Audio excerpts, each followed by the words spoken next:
आप सुन रहे हैं जगत गुरु तत्वदर्शी संत रामपाल जी महाराज द्वारा लिखित पुस्तक ज्ञान गंगा का पेज नंबर 82। सतिगुरु राखे से बढ़ भागे, नानक गुरु की चरणों लागे। पृष्ठ 414। मैं गुरु पूछिया अपना साचा बिचारीरा। पृष्ठ 439। उपरोक्त अमृतवाणी में श्री नानक साहेब जी स्वयं स्वीकार कर रहे हैं कि साहिब यानी प्रभु एक ही है तथा उनका यानी श्री नानक जी का कोई मनुष्य रूप में वक्त गुरु भी था, जिसके विषय में कहा है कि पूरे गुरु से तत्व ज्ञान प्राप्त हुआ तथा मेरे गुरु जी ने मुझे अमृत नाम यानी अमर मंत्र अर्थात पूर्ण मोक्ष करने वाला उपदेश नाम मंत्र दिया। वही मेरा गुरु नाना रूप धारण कर लेता है, अर्थात वही सत्पुरुष है, वही जिंदा रूप बना लेता है। वही धानक रूप में भी काशी नगर में विराजमान होकर आम व्यक्ति अर्थात भक्त की भूमिका कर रहा है। शास्त्र विरुद्ध पूजा करके सारे जगत को जन्म मृत्यु व कर्मफल की आग में जलते देखकर जीवन व्यर्थ होने के डर से भागकर मैंने गुरु जी के चरणों में शरण ली। बलिहारी गुरु आपने दिवहाड़ी सद्वार, जिन मानस ते देवते किए करत न लागी वार। आपी ने आप साजियो आपी ने रचियो नाव, दो ही कुदरती साजिए करी आसनो डिठो चाव। दाता करता आपी तू तुसी देव ही कर ही पसाओ, तू जानोई सबसे दे लैस ही जिन कवाओ करी आसनो डिठो चाओ। पृष्ठ 463। भावार्थ है कि पूर्ण परमात्मा जिंदा का रूप बनाकर बेई नदी पर आए अर्थात जिंदा कहलाए तथा स्वयं ही दो दुनिया ऊपर यानी सतलोक आदि तथा नीचे यानी ब्रह्म व परब्रह्म के लोक को रचकर ऊपर सत्यलोक में आकार में आसन पर बैठकर चाव के साथ अपने द्वारा रची दुनिया को देख रहे हो तथा आप ही स्वयंभू अर्थात माता के गर्भ से जन्म नहीं लेते, स्वयं प्रकट होते हो। यही प्रमाण पवित्र यजुर्वेद अध्याय 40 मंडल 8 में है कि कबीर मनीषी स्वयंभू परिभू व्यवधाता। भावार्थ है कि कबीर परमात्मा सर्वज्ञ है। मनीषी का अर्थ सर्वज्ञ होता है तथा अपने आप प्रकट होता है। वह परिभू यानी सनातन अर्थात सर्वप्रथम वाला प्रभु है। वह सर्व ब्रह्मांडों का व्यवधाता यानी भिन्न भिन्न अर्थात सर्व लोकों का रचनहार है। एहू जीव बहुते जन्म भरमिया ता सतिगुरु शब्द सुनाइया। पृष्ठ 465।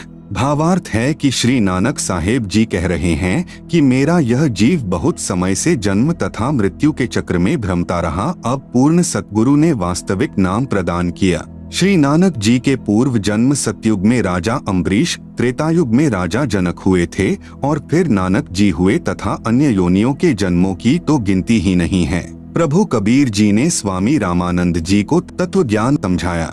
पंडित स्वामी रामानंद जी एक विद्वान पुरुष थे। वेदों व गीता जी के मर्मज्ञ ज्ञाता माने जाते थे। आप सुन रहे हैं जगत गुरु तत्वदर्शी संत रामपाल जी महाराज द्वारा लिखित पुस्तक ज्ञान गंगा का पेज नंबर 83। 5 वर्ष की आयु में रामानंद जी को गुरु धारण करना। जिस समय कबीर परमेश्वर यानी कबीरदेव अपने लीलामय शरीर में 5 वर्ष के हो गए, तब गुरु मर्यादा बनाए रखने के लिए लीला की। 2.5 वर्ष की आयु के बच्चे का रूप धारण करके सुबह सुबह अंधेरे में पंचगंगा घाट की पौड़ियों के ऊपर लेट गए, जहां पर स्वामी रामानंद जी प्रतिदिन स्नानार्थ जाया करते थे। श्री रामानंद जी चारों वेदों के ज्ञाता और पवित्र गीता जी के विद्वान माने जाते थे। स्वामी रामानंद जी की आयु 104 वर्ष की हो चुकी थी। काशी में जो पाखंड पूजा दूसरे पंडितों ने चला रखी थी वह बंद करवा दी थी। रामानंद जी शास्त्र अनुकूल साधना बताया करते थे और पूरी काशी में अपने 52 दरबार लगाया करते थे। रामानंद जी पवित्र गीता जी व पवित्र वेदों के आधार पर विधिवत साधना बताते थे। ओम नाम का जाप उपदेश देते थे। उस दिन भी जब स्नान करने के लिए पंचगंगा घाट पर गए तो पौड़ियों पर कबीर साहेब लेटे हुए थे। सुबह ब्रह्म मुहूर्त के अंधेरे में स्वामी रामानंद जी को कबीर साहेब दिखाई नहीं दिए। कबीर साहेब के सिर में रामानंद जी के पैर की खड़ाऊ लग गई। कबीरदेव ने जैसे बालक रोते हैं ऐसे रोना शुरू कर दिया। रामानंद जी तेजी से झुके और देखा कि कहीं बालक को चोट तो नहीं लग गई तथा प्यार से उठाया। उसी समय रामानंद जी के गले की कंठी यानी माला निकलकर परमेश्वर कबीरदेव के गले में डल गई। रामानंद जी ने कहा कि बेटा राम राम बोलो, राम के नाम से दुख दूर हो जाते हैं। पुत्र राम राम बोलो। कबीर साहेब के सिर पर हाथ रखा। शिशु रूप में कबीर साहेब चुप हो गए। फिर रामानंद जी स्नान करने लग गए और सोचा कि बच्चे को आश्रम में ले चलूंगा, जिसका होगा उसके पास भिजवा दूंगा। रामानंद जी ने स्नान करके देखा तो बच्चा वहाँ पर नहीं है। कबीर साहिब वहाँ से अंतर्ध्यान हुए और अपनी झोपड़ी में आ गए। रामानंद जी ने सोचा कि बच्चा था चला गया होगा, अब उसको कहाँ ढूंढूं। कबीर प्रभु द्वारा स्वामी रामानंद जी के आश्रम में 2 रूप धारण करना। एक दिन स्वामी रामानंद जी का कोई शिष्य कहीं पर सत्संग कर रहा था। कबीर साहिब वहाँ पर चले गए। वह ऋषि जी श्री विष्णु पुराण की कथा सुना रहा था। वह कह रहा था कि भगवान विष्णु जी सारी सृष्टि के रचनहार हैं, यही पालन करता हैं, यही राम और कृष्ण रूप में अवतार आने वाली परम शक्ति हैं, अजन्मा हैं। श्री विष्णु जी के कोई माता पिता नहीं हैं। कबीरेश्वर ने यह सारी चर्चा सुनी। सत्संग के उपरांत कबीर परमेश्वर ने कहा, ऋषि जी क्या मैं एक प्रश्न पूछ सकता हूँ? ऋषि जी ने कहा कि हाँ बेटा पूछो। वहाँ सैकड़ों की संख्या में भक्तजन उपस्थित थे। कबीरदेव ने कहा कि आप विष्णु पुराण से सत्संग सुना रहे थे कि श्री विष्णु जी परम शक्ति है, इन्हीं से ब्रह्मा और शिव की उत्पत्ति हुई है। ऋषि जी ने कहा कि मैं जो सुनाता हूँ विष्णु पुराण में ऐसा ही लिखा हुआ है। आप सुन रहे हैं जगत गुरु तत्वदर्शी संत रामपाल जी महाराज द्वारा लिखित पुस्तक ज्ञान गंगा का पेज नंबर 84। कबीर साहेब ने कहा कि ऋषि जी मैंने तो आपसे संशय निवारण के लिए प्रार्थना की है, आप क्षुब्ध मत होइए। एक दिन मैंने शिव पुराण सुना था। उसमें वह महापुरुष सुना रहे थे कि भगवान शिव से विष्णु और ब्रह्मा की उत्पत्ति हुई। प्रमाण पवित्र शिव पुराण रुद्र संहिता अध्याय 6 तथा 7 में, गीता प्रेस गोरखपुर से प्रकाशित देवी भागवत के 3 स्कंद में लिखा है कि देवी इन तीनों ब्रह्मा विष्णु शिव की माँ है। ये तीनों नाशवान हैं, अविनाशी नहीं हैं। ऋषि जी निरुत्तर हो गए। क्रोधित होकर बोला, तू कौन है, किसका पुत्र है? कबीर साहेब से पहले ही दूसरे भक्तजन कहने लगे कि यह तो नीरू जुलाहे का पुत्र है। स्वामी रामानंद जी का शिष्य कहने लगा कि तूने गले में कंठी कैसे डाल रखी है? वैष्णव साधु तुलसी की एक मणिये की माला गले में डालते हैं, उससे यह प्रमाणित होता है कि इन्होंने वैष्णव परंपरा से उपदेश ले रखा है। तेरा गुरुदेव कौन है? कबीर साहेब ने कहा कि मेरे गुरुदेव वही हैं जो आपके गुरुदेव हैं। वह ऋषि बहुत क्रोधित हो गया तथा बोला कि रे नादान, तू अछूत जुलाहे का बच्चा और मेरे गुरुदेव को अपना गुरुदेव बताता है। मेरे गुरुदेव का पता है कौन है? श्री श्री 1008 पंडित रामानंद जी आचार्य। तू जुलाहे का बालक, वे तो तेरे जैसे अछूतों के दर्शन भी नहीं करते और तू कह रहा है कि मैंने उनसे नाम लिया है। देख लो भाई भक्तजनों, यह झूठा कपटी है। अभी गुरुदेव के पास जाऊंगा और उनको तेरी सारी कहानी बताऊंगा। तू छोटी जाति का बच्चा हमारे गुरुदेव की बेइज्जती करता है। कविरग्नि बोले कि ठीक है, गुरुदेव जी को बताओ। उस ऋषि ने जाकर श्री रामानंद जी को बताया कि गुरुदेव एक जुलाहे जाति का लड़का है, उसने तो हमारी नाक काट दी। वह कहता है कि स्वामी रामानंद जी मेरे गुरुदेव है। हे भगवान, हमारा तो बाहर निकलना दुभर हो गया। स्वामी रामानंद जी बोले कि कल सुबह उसको बुला कर लाओ, कल देखना तुम्हारे सामने मैं उसको कितना दंड दूंगा। स्वामी रामानंद जी के मन की बात बताना। अगले दिन सुबह सुबह कबीर साहेब को 10 नादान व्यक्तियों ने पकड़कर श्री रामानंद जी के सामने उपस्थित कर दिया। रामानंद जी ने यह दिखाने के लिए कि मैं कभी छोटी जाति वालों के दर्शन भी नहीं करता, यह झूठ बोल रहा था कि इसने मेरे से दीक्षा ली है, आगे पर्दा लगा लिया। रामानंद जी ने पर्दे के पीछे से पूछा कि तू कौन है और तेरी क्या जाति है, तेरा कौन सा पंथ है, अर्थात किस परमात्मा की पूजा करता है। रामानंद अधिकार सुनी, जुल्हा अक जगदीश दास गरीब बिलम्बना ताही नवावत शीश। रामानंद को गुरु कहे तन से नहीं मिलात, दास गरीब दर्शन भय पैरे लगी जुलात। पंथ चलत ठोकर लगी, राम नाम कही दीन, दास गरीब कसर नहीं सीख लई प्रबीन। आड़ा पर्दा लाए करी, रामानंद बूझंत, दास गरीब कुलंग छवि अधर डाक कूदंत। कौन जाति कुल पंथ है, कौन तुम्हारा नाम, दास गरीब अधीन गति बोलत है बलीजाम। आप सुन रहे हैं जगत गुरु तत्वदर्शी संत रामपाल जी महाराज द्वारा लिखित पुस्तक ज्ञान गंगा का पेज नंबर 85। उत्तर कबीर जी का, जाति हमारी जगत गुरु परमेश्वर पद पंथ दास गरीब लिखती पर है नाम निरंजन कंत। रामानंद जी बोले, रे बालक सुन दुर्बुद्धि घट मठ तन आकार दास गरीब दर्द लग्या। वो बोले सिरजनहार तुम मोमन के पालवा जुल्हे के घर बास दास गरीब अज्ञान गति एता दृढ़ विश्वास। मान बड़ाई छांडी करी बोलो बालक बैन दास गरीब अधम मुखी एता तुम घट फेंक।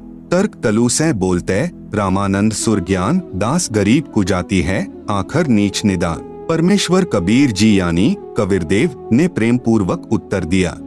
महके बदन खुलास कर सुनी स्वामी प्रवीण दास गरीब मनी मरे मैं आजिज आधी। मैं अविगत गति से परे चारी बेद से दूर दास गरीब दशों दिशा सकल सिंध भरपूर हूँ खालिक हमरा नाम दास गरीब अजाती हूँ तै जू कहिया बली जाम। जाति पाति मेरे नहीं बस्ती नहीं गाम दास गरीब अनिन गति नहीं हमारे नाम। नाद बिंद मेरे नहीं गुदा नहीं गात दास गरीब शब्द सजा नहीं किसी का साथ। सब संगी बिछरू नहीं आदि अंत बहुजाही दास गरीब सकल वंसु बाहर भीतर माही। इस स्वामी सृष्टा में सृष्टि हमारे तीर दास गरीब अधर बसु अविगत सत्य कबीर। पौहमी धरणी आकाश में मैं व्यापक सब ठौर दास गरीब न दूसरा हम समतुल नहीं और हम दासन के दास हैं कर्ता पुरुष करीम दास गरीब अवधूत हम ब्रह्मचारी सी।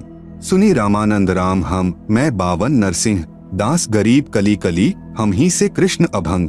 हम ही से इंद्र कुबेर हैं ब्रह्मा विष्णु महेश दास गरीब धर्म ध्वजा धरणी रसातल शेष। सुनी स्वामी सती भाखू झूठ न हम रेंच दास गरीब हम रूप बिन और सकल प्रपंच। गोता लाऊं स्वर्ग से फिरी पैठू पाताल गरीब दास ढूंढत फिरूं हीरे माणिक लाल। इस दरिया कंकर बहुत लाल कहीं कहीं ठाब गरीब दास माणिक चुगे हम मुरजीवा माणिक चुगे कंकर पत्थर डारी दास गरीब डोरी अगम उतरो शब्द आधार। यदि मेरी जाति पूछ रहे हो तो मैं जगत गुरु हूँ। वेदों में लिखा है कि जगत गुरु सारी सृष्टि को ज्ञान प्रदान करने वाले कबीर प्रभु हैं। मेरा पंथ क्या है यानी किस परमेश्वर का मैं मार्गदर्शन करता हूँ।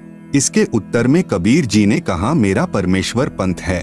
ईश्वर परमेश्वर यानी ब्रह्म परब्रह्म पूर्ण ब्रह्म तथा अक्षर पुरुष परम अक्षर पुरुष। मैं उस सर्वोच्च शक्ति यानी सुप्रीम पावर परमेश्वर का मार्गदर्शन करने आया हूँ जो अनंत कोटि ब्रह्मांड के रचयिता और धारण पोषण करने वाले हैं।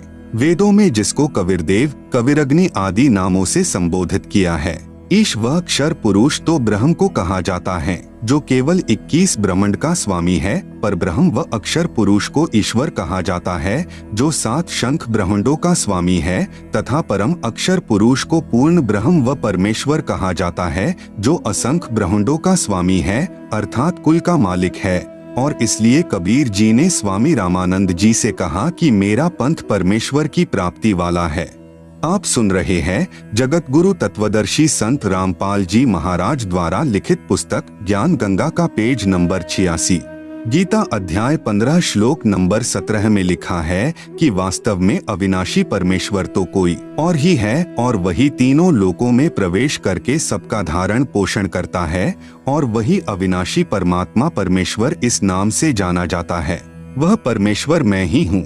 इस बात को सुनकर स्वामी रामानंद जी बहुत क्षुब्ध हो गए तथा कहा कि रे निकम्मे तू छोटी जाति का और छोटा मुंह बड़ी बात, तू अपने आप भगवान बन बैठा। बुरी गालियां भी दी। कबीर साहेब बोले हे गुरुदेव आप मेरे गुरुजी हैं, आप मुझे गाली दे रहे हो तो भी मुझे आनंद आ रहा है, लेकिन मैं जो आपको कह रहा हूँ मैं ज्यों का त्यों पूर्ण ब्रह्म ही हूँ, इसमें कोई संशय नहीं है। इस बात को सुनकर रामानंद जी ने कहा कि ठहर जा, तेरी तो लंबी कहानी बनेगी, तू ऐसे नहीं मानेगा, मैं पहले अपनी पूजा कर लेता हूँ। रामानंद जी ने कहा कि इसको बैठाओ, मैं पहले अपनी कुछ क्रिया रहती है वह कर लेता हूँ, बाद में इससे निपटूंगा।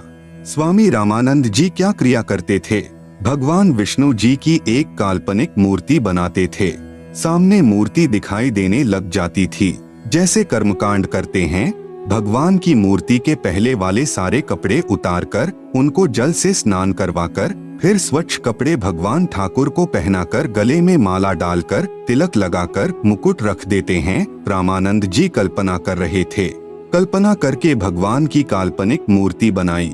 श्रद्धा से जैसे नंगे पैरों जाकर आप ही गंगा जल लाए हों, ऐसी अपनी भावना बनाकर ठाकुर जी की मूर्ति के कपड़े उतारे, फिर स्नान करवाया तथा नए वस्त्र पहना दिए, तिलक लगा दिया, मुकुट रख दिया और माला यानी कंठी डालनी भूल गए। यदि कंठी न डाले तो पूजा अधूरी और मुकुट रख दिया तो पुनः उसे उतारा नहीं जा सकता। यदि उसी दिन मुकुट उतार दे तो पूजा खंडित मानी जाती है। स्वामी रामानंद जी अपने आप को कोस रहे हैं कि इतना जीवन हो गया, मेरा कभी भी ऐसी गलती जिंदगी में नहीं बनी थी। प्रभु आज क्या गलती बन गई मुझ पापी से? यदि मुकुट उतारूं तो पूजा खंडित। उसने सोचा कि चल मुकुट के ऊपर से कंठी यानी माला डाल कर देखता हूँ। कल्पना से कर रहे हैं, कोई सामने मूर्ति नहीं है और पर्दा लगा है। कबीर साहेब दूसरी तरफ बैठे हैं। मुकुट में माला फंस गई, आगे नहीं जा रही थी। तब रामानंद जी ने सोचा अब क्या करूं? हे भगवान, आज तो मेरा सारा दिन ही व्यर्थ गया। आज की मेरी भक्ति कमाई व्यर्थ गई, क्योंकि जिसको परमात्मा की कसक होती है उसका एक नित्य नियम भी रह जाए तो उसको दर्द बहुत होता है। जैसे इंसान की जेब कट जाए और फिर बहुत पश्चाताप करता है, ऐसे ही प्रभु के सच्चे भक्तों को इतनी लगन होती है। इतने में कबीर साहेब ने कहा कि स्वामी जी माला की घुंडी खोलो और गले में डाल दो, फिर गांठ लगा दो, मुकुट उतारना नहीं पड़ेगा। अब रामानंद जी काहे के मुकुट उतारे था, काहे की गांठ खोले था।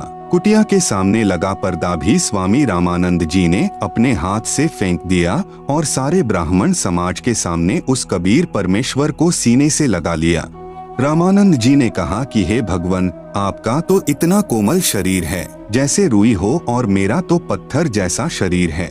एक तरफ तो प्रभु खड़े हैं और एक तरफ जाति व धर्म की दीवार है। प्रभु चाहने वाली पुण्यात्माएं धर्म की बनावटी दीवार को तोड़ना श्रेयकर समझते हैं। आप सुन रहे हैं जगत गुरु तत्वदर्शी संत रामपाल जी महाराज द्वारा लिखित पुस्तक ज्ञान गंगा का पेज नंबर 87। वैसा ही स्वामी रामानंद जी ने किया। सामने पूर्ण परमात्मा को पाकर न जाति देखी, न धर्म देखा, न छुआछात, केवल आत्म कल्याण देखा। इसे ब्राह्मण कहते हैं। बोलत रामानंद जी, हम घर बड़ा सुकाल, गरीब दास पूजा करें, मुकुट फही जदी मार। सेवा करौन संभाल करी, सुनी स्वामी सुरज्ञान, गरीब दास शिर मुकुट धरी, माला अटकी जान। स्वामी घुंडी खोली करी, फिरी माला गलडार, गरीब दास इस भजन को जानत है करतार। ड्योढ़ी पर्दा दूरी करी, लिया कंठ लगाए, गरीब दास गुजरी बहुत, बदने बदन मिलाए। स्वामी रामानंद जी ने कहा, हे कबीर प्रभु, आपने झूठ क्यों बोला? कबीर साहेब बोले कि कैसा झूठ स्वामी जी?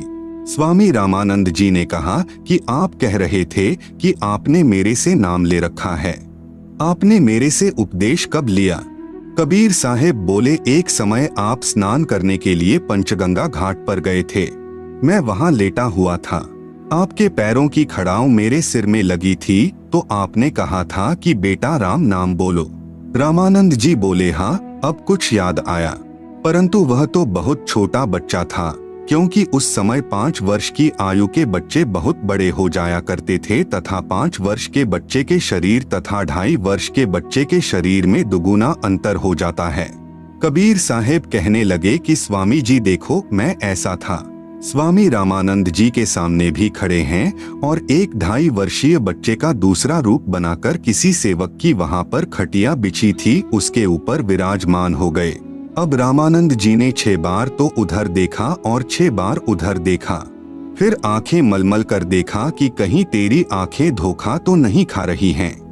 इस प्रकार देख ही रहे थे कि इतने में कबीर साहेब का छोटे वाला रूप उठा और कबीर साहेब के बड़े 5 वर्ष वाले स्वरूप में समा गया। 5 वर्ष वाले स्वरूप में कबीर साहेब रह गए। मन की पूजा तुम लखी, मुकुट माल पर बेश, गरीब दास गति को लखै, कौन वरण क्या भेष। यह तो तुम शिक्षा दई, मानी लई मन मोर, गरीब दास कोमल पुरुष, हमरा बदन कठोर। तब रामानंद जी बोले कि मेरा संशय मिट गया। हे परमेश्वर, आपको कैसे पहचान सकते हैं? आप किस जाति में तथा वेशभूषा में खड़े हो? हम नादान प्राणी आपके साथ वाद विवाद करके दोषी हो गए, क्षमा करना पूर्ण परमेश्वर कबीरदेव, मैं आपका अनजान बच्चा हूँ। स्वामी रामानंद जी को सत्यलोक दर्शन। सुनी बच्चा मैं स्वर्ग की कैसे छाड़ो रीति, गरीबदास गुदरी लगी जन्म जात है बीत। चारी मुक्ति बैकुंठ में जिनकी मोरे चाह, गरीबदास घर अगम की कैसे पाऊं था। हेम रूप जहाँ धरणी है, रतन जड़े बौ शोभ, गरीबदास बैकुंठ को तन मन हमरा लोभ। शंख चक्र गदा पदम है, मोहन मदन मुरारी, गरीबदास मुरली बजै सुरगलोक दरबारी। दूधों की नदियां बगै सेत वृक्ष सुभान, गरीबदास मंडल मुक्ति सुरगापुर अस्थान। रतन जड़ाऊ मनुष्य हैं, गण गंधर्व सब देव, गरीबदास उस धाम की कैसे छाड़ू से। आप सुन रहे हैं जगत गुरु तत्वदर्शी संत रामपाल जी महाराज द्वारा लिखित पुस्तक ज्ञान गंगा का पेज नंबर 88। ऋग युज साम अथर्वणम, गावे चारों वेद, गरीबदास घर अगम की कैसे जानो भेद। चारी मुक्ति चितवन लगी कैसे बंचुता ही, गरीबदास गुप्तारगति हमको द्यो समझाए। सुरग लोक बैकुंठ है यासे परै न और, गरीबदास षटशास्त्र चारी वेद की दौर। चारी वेद गावे तिसे सुर नर मुनि मिलाप, गरीबदास ध्रुवपोर जिस मिटी गए तीनों ताप। प्रहलाद गए तिस लोक को सुरगापुरी समूल, गरीबदास हरि भक्ति की मैं बंचत हूँ धूल। बिंद्रावन गए तिस लोक को सुरगापुरी समूल, गरीबदास उस मुक्ति को कैसे जाऊं भूल। नारद ब्रह्मा तिस रटै गावे शेष गणेश, गरीबदास बैकुंठ से और परै को देश। सहंस 88 जिस जपै और 3300 सेव, गरीबदास जासै परै और कौन है देव। सुनि स्वामी निज मूल गति कही समझाऊं तो ही, गरीबदास भगवान को राख्या जगत समोही। तीनी लोक के जीव सब विषय वास भरमाए, गरीबदास हमको जपै तिसको धाम दिखाए। जो देखेगा धाम को सो जानत है मुझ, गरीबदास तो से कहूँ सुनी गायत्री गुज। कृष्ण विष्णु भगवान को जहडाए हैं जीव, गरीबदास त्रिलोक में काल कर्म शिर शिव। सुनि स्वामी तो से कहूँ अगम दीप की सैल, गरीबदास पूठे परे पुस्तक लादे बैल। पौहमी धरणी आकाश थंभ चलसी चंदर सूर, गरीबदास रज बिरज की कहाँ रहेगी धूर। तारायण त्रिलोक सब चलसी इंद्र कुबेर, गरीबदास सब जात हैं सुरग पाताल सुमेर। चारी मुक्ति बैकुंठ बट फना हुआ कई बार, गरीबदास अलप रूप मग क्या जाने संसार। कहो स्वामी कित रहोगे 14 भुवन बिहंड, गरीबदास बीजक कहिया चलत प्राण और पिंड। सुन स्वामी एक शक्ति है अर्धंगी ओमकार, गरीबदास बीजक तहा अनंत लोक सिंघार। जैसे का तैसा रहे परलो फना प्राण, गरीबदास उस शक्ति को बार बार कुर्बान। कोटि इंद्र ब्रह्मा जहाँ, कोटि कृष्ण कैलाश, गरीबदास शिव कोटि हैं करो कौन की आश। कोटि विष्णु जहाँ बसत हैं उस शक्ति के धाम, गरीबदास गुल बहुत हैं अलफ बस्त निहकाम। शिव शक्ति जासे हुए अनंत कोटि अवतार, गरीबदास उस अलफ को लखै सो होय करतार। अलफ हमारा रूप है दम देही नहीं दंत, गरीबदास गुल से परे चलना है बिन पंथ। बिना पंथ उस कंत के धाम चलन है मोर, गरीबदास गति ना किसी संख सुरग पर डोर। संख सुरग पर हम बसे सुनि स्वामी यह सैन, गरीबदास हम अलफ हैं यह गुल फोकट फैं। जो तय कहिया सौ मैं लहिया बिन देखे नहीं धीज, गरीबदास स्वामी कहे कहाँ अलफ वो बीज। अनंत कोटि ब्रह्मांड फण अनंत कोटि उद्गार, गरीबदास स्वामी कहे कहाँ अलफ दीदार। हद बेहद कहीं ना कहीं थरपी ठौर, गरीबदास निज ब्रह्म की कौन धाम वह पौर।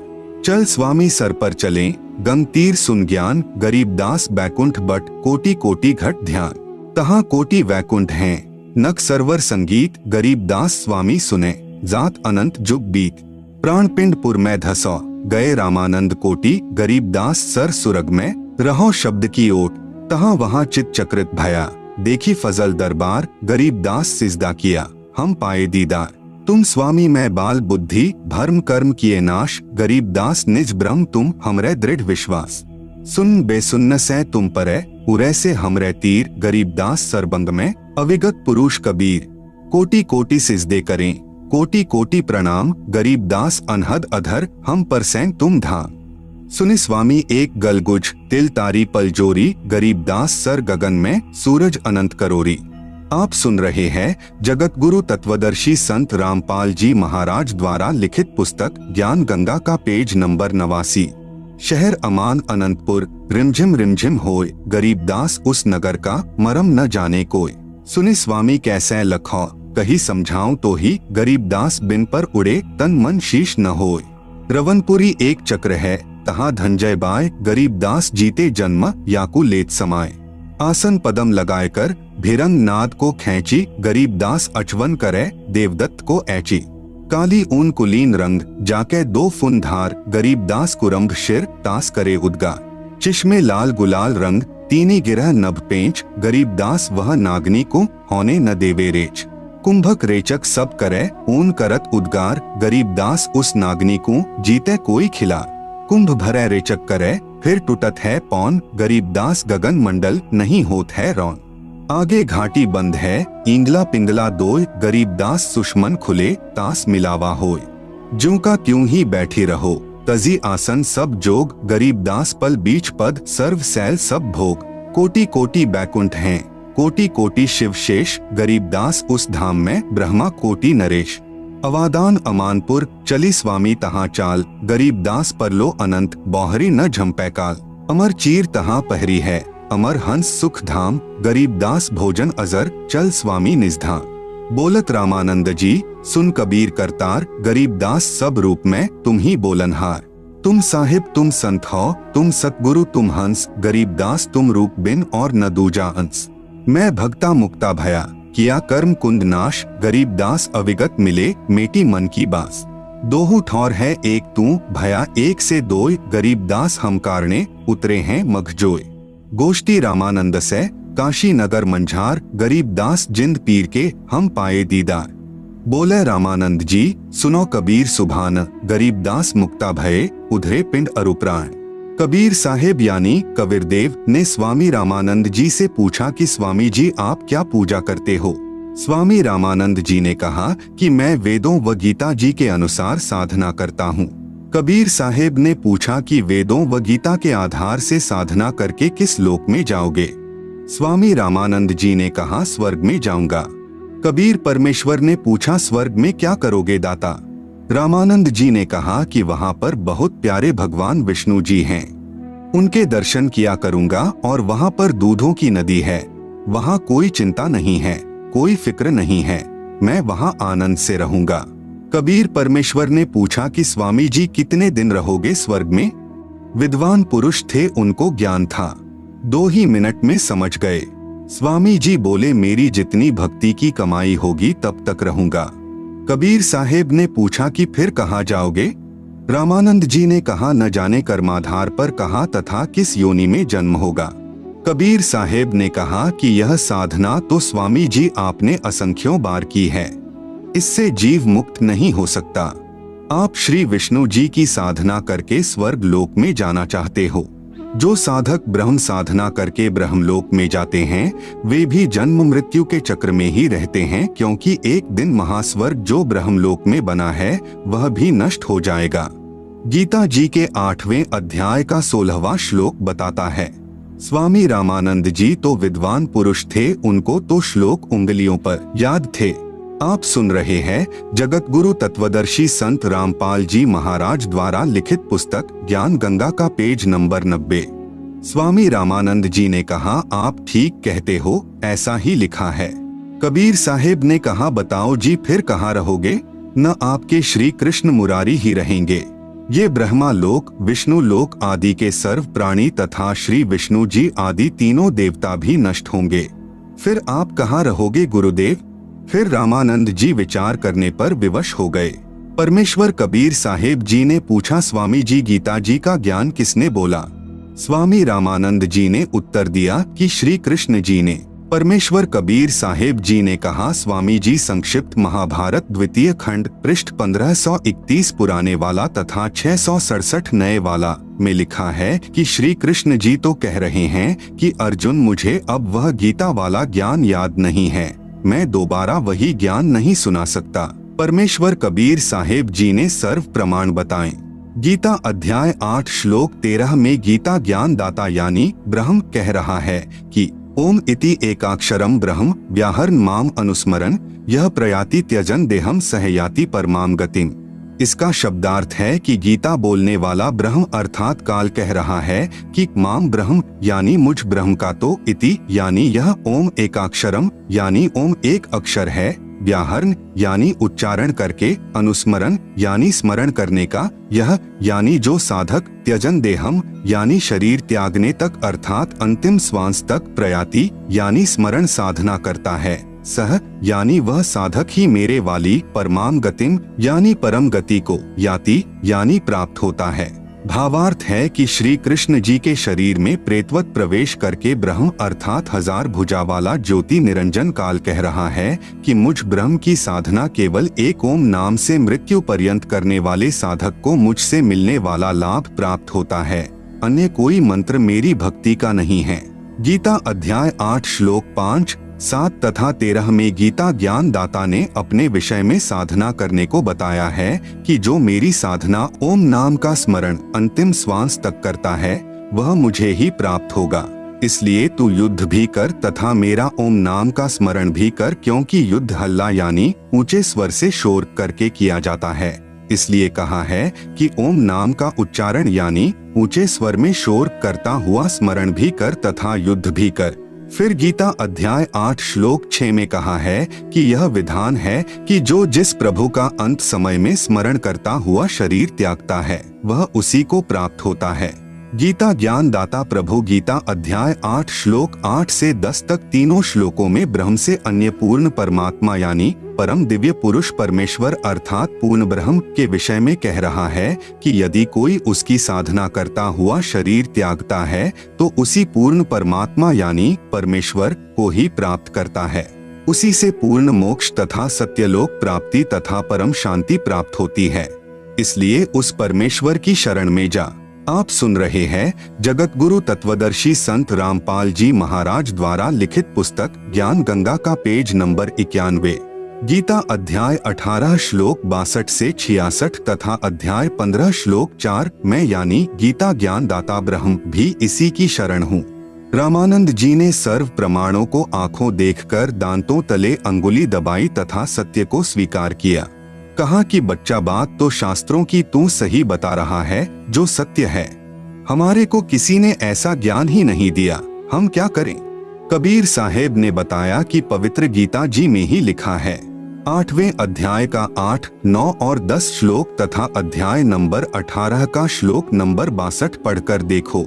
पवित्र गीता जी व पवित्र वेदों को बोलने वाला ब्रह्म यानी काल कह रहा है कि उस परमात्मा की शरण में जा अर्जुन, तेरा फिर मरण नहीं होगा। उसके लिए अध्याय नंबर 4 का श्लोक नंबर 34 उन संतों को खोजो जो उस परमात्मा के परम तत्व को जानने वाले हों, उनको दंडवत प्रणाम करो, विनम्र व निष्कपट भाव से उनका सत्कार करो। जब वे तत्वदर्शी संत प्रसन्न हो जाएं, फिर उनसे दीक्षा यानी नाम मांगो, फिर तेरा पुनर्जन्म व मरण नहीं होगा।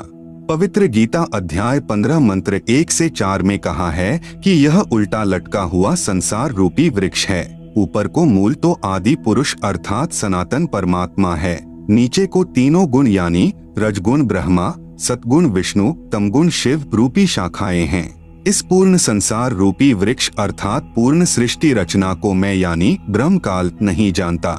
यहाँ विचार काल में अर्थात गीता जी के ज्ञान में आपको मैं पूर्ण ज्ञान नहीं दे सकता। उसके लिए किसी तत्वदर्शी संत की खोज कर।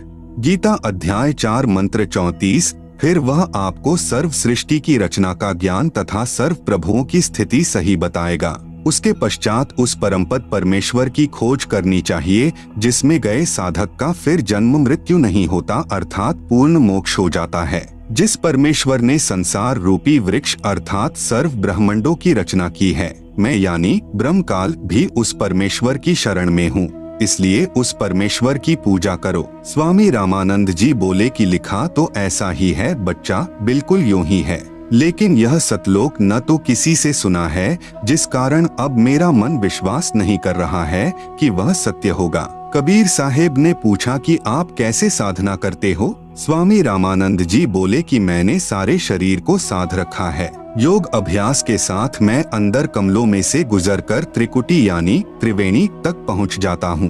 कबीर साहेब बोले कि आप एक बार त्रिवेणी तक पहुँचो।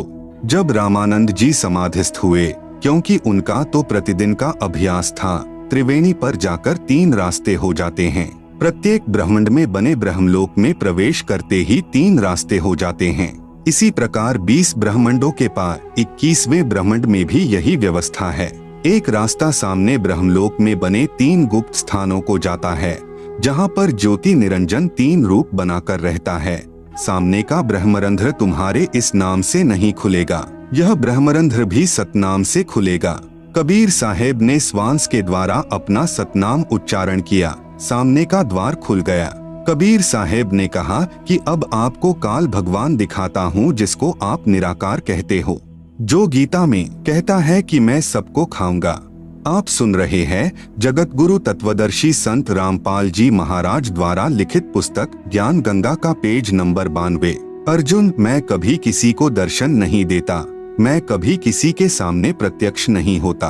कबीर साहेब ने कहा कि अब आपके समक्ष उस काल को दिखाता हूँ। पहले तो एक ब्रह्मांड में बने ब्रह्मलोक में गुप्त स्थानों पर दिखाया, ब्रह्मा विष्णु व शिव रूप धारण किए था। फिर ब्रह्मलोक को पार करने के द्वार से निकलकर 21वें ब्रह्मांड में ले गए। ब्रह्मलोक से आगे जाने वाले रास्ते को भी, जो जटा कुंडली सरोवर के ऊपर है, अपनी नजरों में रखता है कि कोई निकल न जाए। 21 ब्रह्मांड का जो अंतिम लोक आता है, वह काल ब्रह्म यानी शर पुरुष का अपना स्थान है। वहाँ पर वह उसी भयंकर रूप में बैठा है जो इसका वास्तविक रूप है। कबीर साहेब ने कहा कि देखो, वह बैठा तुम्हारा निराकार भगवान, जिसको तुम निराकार कहते हो, क्योंकि योगियों ने वेदों के आधार पर ओम नाम से साधनाएं की, परमात्मा तो मिला नहीं, सिद्धियां आ गई, स्वर्ग चले गए, महास्वर्ग गए, फिर पशु बन गए। इसलिए प्रभु को सभी ने निराकार मान रखा है कि वह दिखाई नहीं देता, और वेदों में लिखा है कि भगवान आकार में है। जब काल के पास पहुँचे तो साहेब ने अपना सारनाम के साथ सतनाम उच्चारण किया। उसी समय काल का सिर नीचे झुक गया। काल के सिर के ऊपर वह द्वार है जहाँ से सतलोक जाया जाता है तथा परब्रह्म के लोक में प्रवेश होते हैं। उसके बाद एक भंवर गुफा शुरू होती है। एक भंवर गुफा काल के लोक में भी है। काल के सिर पर पैर रखकर कबीर जी के हंस यानी निर्विकारी साधक ऊपर जाते हैं। यह काल उसकी पौड़ी का काम करता है। परब्रह्म के लोक को पार करके कबीर साहेब श्री रामानंद जी की आत्मा को सतलोक ले गए। वहाँ पर भी एक भंवर गुफा है। सतलोक में जाकर श्री रामानंद जी ने देखा कि कबीर साहिब यानी कबीरदेव अपने वास्तविक रूप में बैठे हैं। वहाँ पर कबीर साहेब का इतना तेज है कि एक रूमकूप में जैसे करोड़ों सूर्य और करोड़ों चंद्रमा की जो मिलीजुली रोशनी परंतु गर्मी न हो से भी अधिक है। कबीर साहेब वहाँ जाकर अपने ही दूसरे स्वरूप के ऊपर चवर करने लगे। श्री रामानंद जी ने सोचा कि भगवान तो यह है जो सिंहासन पर विराजमान है और यह कबीर यहाँ का कोई सेवक यानी गण होगा, परंतु लोक सबसे न्यारा है, परमात्मा का बहुत तेज है, ऐसा सोच ही रहे थे। इतने में परमात्मा का तेजोमय रूप सिंहासन से उठा और 5 वर्षीय बच्चे के रूप में परमेश्वर कबीर जी तख्त पर विराजमान हो गए। परमेश्वर का जो वास्तविक तेजोमय रूप नजर आ रहा था, वह बालक रूप कबीर साहेब पर चवर करने लगा। उसके बाद कबीर साहेब का दूसरा तेजोमय रूप बालक वाले रूप कबीर साहेब में समा गया और अकेले 5 वर्षीय बच्चे के रूप में कबीर परमेश्वर तख्त पर विराजमान थे। चवर स्वयं चल रहा था। इतने में रामानंद जी की आत्मा को वापस शरीर में भेज दिया। उनकी समाधि टूटी। सामने देखा कबीर साहेब 5 वर्ष के बच्चे के शरीर में बैठे हैं। तब स्वामी रामानंद जी ने कहा कि तहाँ वहाँ चित चक्रित भया, देखी फजल दरबार, गरीबदास सिजदा किया, हम पाए दीदार। आप सुन रहे हैं जगत गुरु तत्वदर्शी संत रामपाल जी महाराज द्वारा लिखित पुस्तक ज्ञान गंगा का पेज नंबर 93। तुम स्वामी मैं बाल बुद्धि भर्म कर्म किए नाश, गरीबदास निज ब्रह्म तुम हमरे दृढ़ विश्वास। सुन बेसुन्न से तुम परै उरै से हमरे तीर, गरीबदास सरबंग में अविगत पुरुष कबीर। कोटि कोटि सिजदे करें, कोटि कोटि प्रणाम, गरीबदास अनहद अधर हम पर सैं तुम धाम।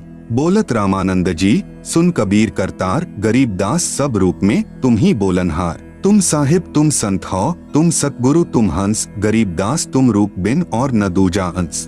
मैं भक्ता मुक्ता भया, किया कर्म कुंद नाश गरीबदास अविगत मिले मेटी मन की बास। दोहु ठौर है एक तू भया एक से दोय गरीबदास हम कारण उतरे हैं मखजोय। बोलत रामानंद जी सुन कबीर करतार गरीबदास सब रूप में तू ही बोलनहार। रामानंद जी ने कहा कि हे परमेश्वर, हे कबीर परमात्मा, हे कबीर करतार यानी सर्व सृष्टि रचनहार, आप ही सर्वव्यापक पूर्ण परमेश्वर हो। दहु ठोर है एक तू भया एक से दो गरीबदास हम कारणे आए हो मगजो।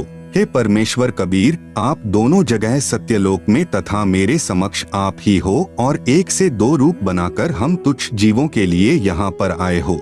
मैं भक्ता मुक्ता भया कर्म कुंद भय नाश गरीबदास अविगत मिले मिट गई मन की बास। रामानंद जी 104 वर्षीय महापुरुष और 5 वर्षीय बच्चे कबीर परमेश्वर को कह रहे हैं कि मैं आपका दास मुक्त हो गया और मेरे मन की भ्रमणा भटकना समाप्त हो गई। मुझे परमात्मा के वास्तविक स्वरूप का दर्शन हो गया। हे पूर्ण परमात्मा कबीर साहेब यानी कबीरदेव, चारों पवित्र वेद व पवित्र गीता जी आप ही का गुणगान कर रहे हैं। स्वयं कबीरदेव यानी कबीर परमेश्वर ने भी कहा है कि वेद हमारा भेद है, मैं ना बेदन के माही, जिस वेद से मैं मिलूं वेद जानते नहीं। भावार्थ है कि चारों पवित्र वेदों में ज्ञान पूर्ण परमात्मा का ही है, परंतु पूजा की विधि केवल ब्रह्म यानी ज्योति निरंजन तक की ही है। परमेश्वर कबीर यानी कबीरदेव की पूजा विधि के ज्ञान व तत्व ज्ञान के लिए पवित्र वेदों तथा पवित्र गीता जी में कहा है कि उसे तो कोई तत्वदर्शी संत ही बता सकता है जो स्वयं ही परमेश्वर होता है या कोई उसका भेजा हुआ वास्तविक प्रतिनिधि होता है। उससे उपदेश प्राप्त करके पूर्ण मोक्ष व परम शांति प्राप्त होती है। आप सुन रहे हैं जगत गुरु तत्वदर्शी संत रामपाल जी महाराज द्वारा लिखित पुस्तक ज्ञान गंगा का पेज नंबर 94। पवित्र शास्त्र भी कबीरदेव यानी कबीर परमेश्वर के साक्षी। इसी प्रकार कबीरदेव यानी कबीर परमेश्वर ने मुसलमानों को बुरा नहीं कहा है, न ही पवित्र कुरान शरीफ को गलत कहा है। केवल उन काजी व मुल्लाओं को लताड़ा है जो सर्व समाज को कुरान शरीफ के वास्तविक ज्ञान के विपरीत मनमानी साधना करवा रहे हैं। जैसे पवित्र वेदों के बोलने वाला ब्रह्म कह रहा है कि पूर्ण परमात्मा कबीरदेव के विषय में कोई जन्म लेकर अवतार रूप में आना मानते हैं, कोई कभी जन्म न लेने वाला निराकार कहते हैं। उसकी जानकारी तो धीराणाम यानी तत्वदृष्टा संत ही बताएंगे। मैं यानी ब्रह्म नहीं जानता। यजुर्वेद अध्याय 40 मंत्र 10।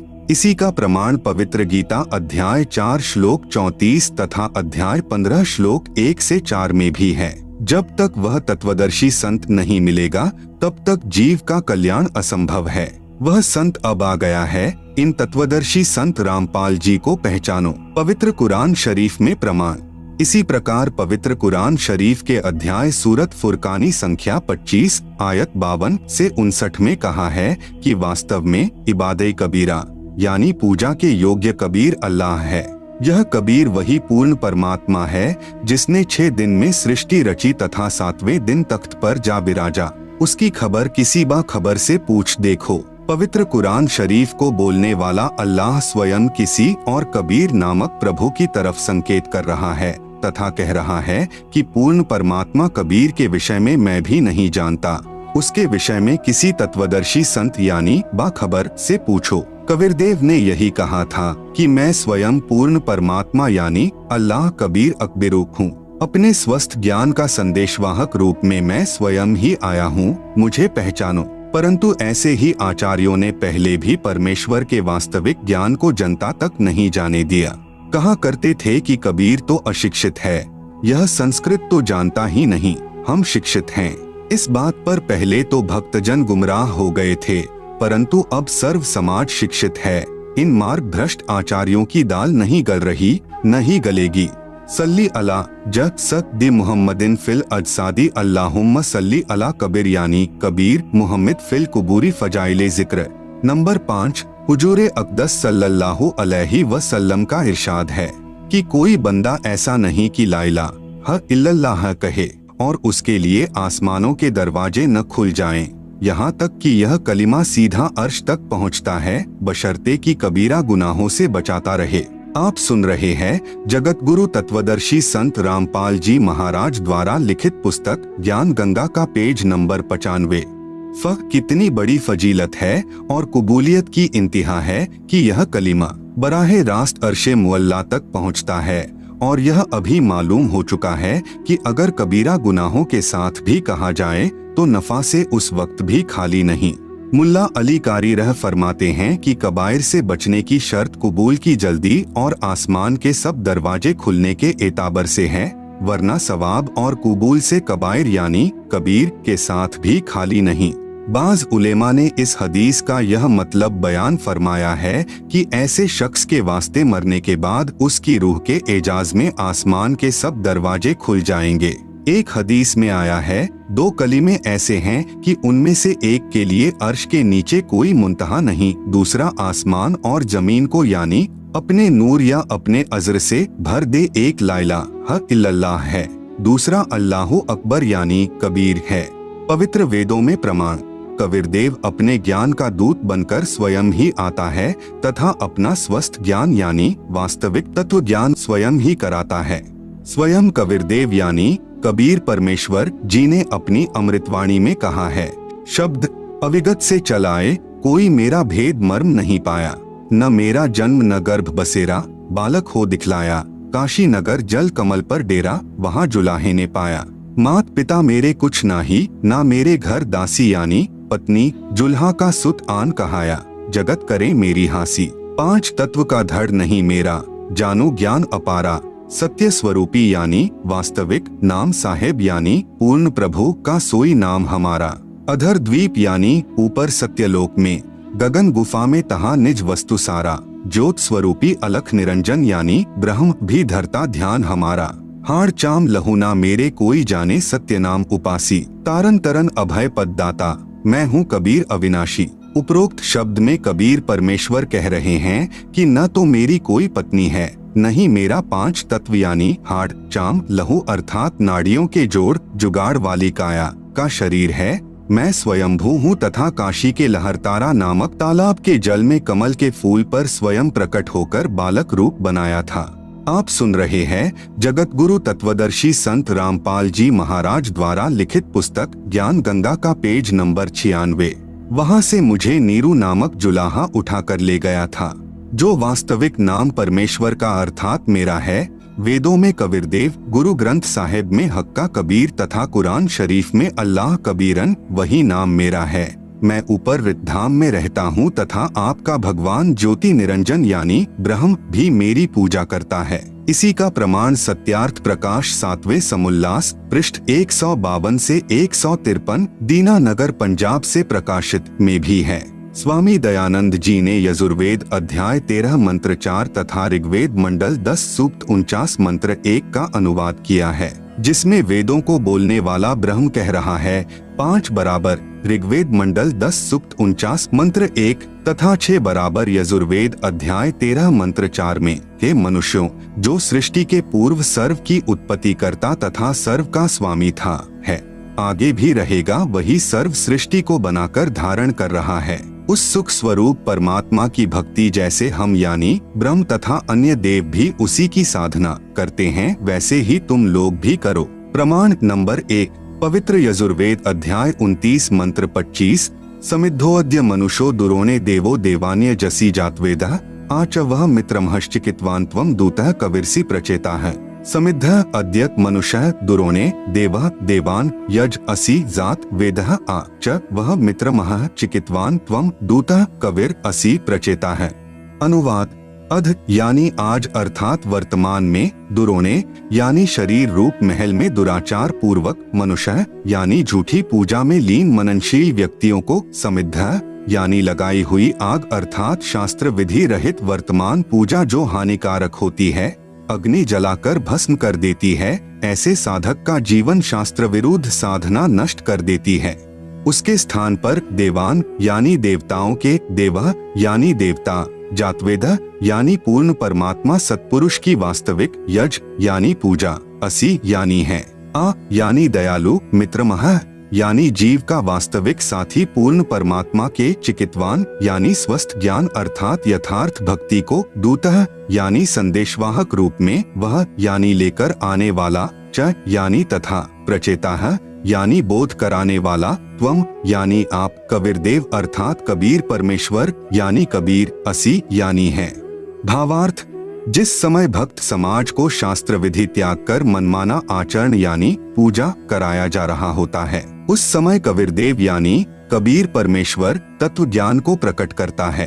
प्रमाण नंबर 2, पवित्र सामवेद संख्या 1400 में संख्या नंबर 359, सामवेद अध्याय नंबर 4 के खंड नंबर 25 का श्लोक नंबर 8, पुरम भिन्दुर्युवा कविर्मितौजा अजायत, इंद्रो विश्वस्य कर्मणो धर्ता वज्री पुरुषतुतः।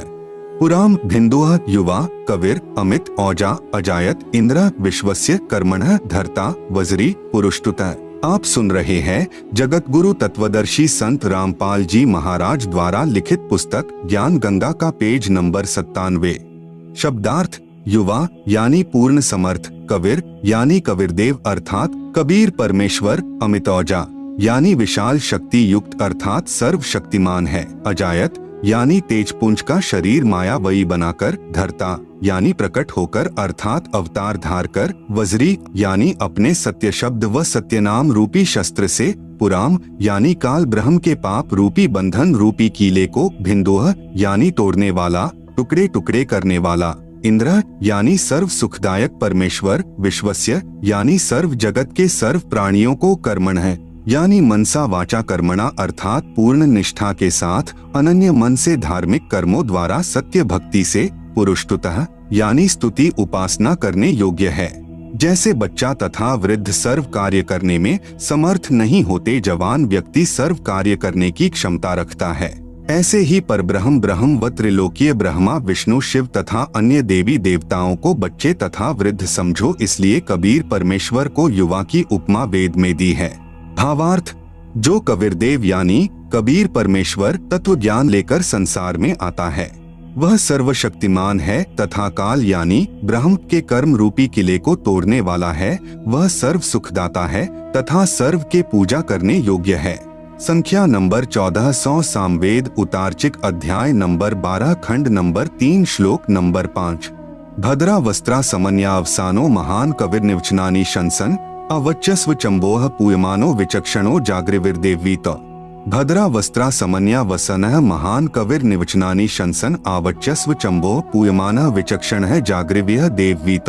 अनुवाद, विचक्षण यानी चतुर व्यक्तियों ने, आवच्यस्व यानी अपने वचनों द्वारा पूर्ण ब्रह्म की पूजा को न बताकर आन उपासना का मार्गदर्शन करके अमृत के स्थान पर, पूयमानः यानी आन उपासना जैसे भूत प्रेत पूजा, पितर पूजा, तीनों गुणों यानी रजगुण ब्रह्मा, सतगुण विष्णु, तमगुण शिव शंकर तथा ब्रह्म काल तक की पूजा रूपी मवाद को, चंबोह यानी आदर के साथ आचमन करा रहे गलत ज्ञान को, भद्रा यानी परम सुखदायक महान कबीर यानी पूर्ण परमात्मा कबीर, वस्त्रा यानी सशरीर साधारण वेशभूषा में अर्थात वस्त्र का अर्थ है वेशभूषा, संत भाषा में इसे चोला भी कहते हैं। चोला का अर्थ है शरीर। यदि किसी संत का देहांत हो जाता है तो कहते हैं कि चोला छोड़ गए समन्या, यानी अपने सत्यलोक वाले शरीर के सदृश अन्य शरीर तेज पुंज का धार कर, वसानह यानी आम व्यक्ति की तरह जीवन जी कर कुछ दिन संसार में रहकर,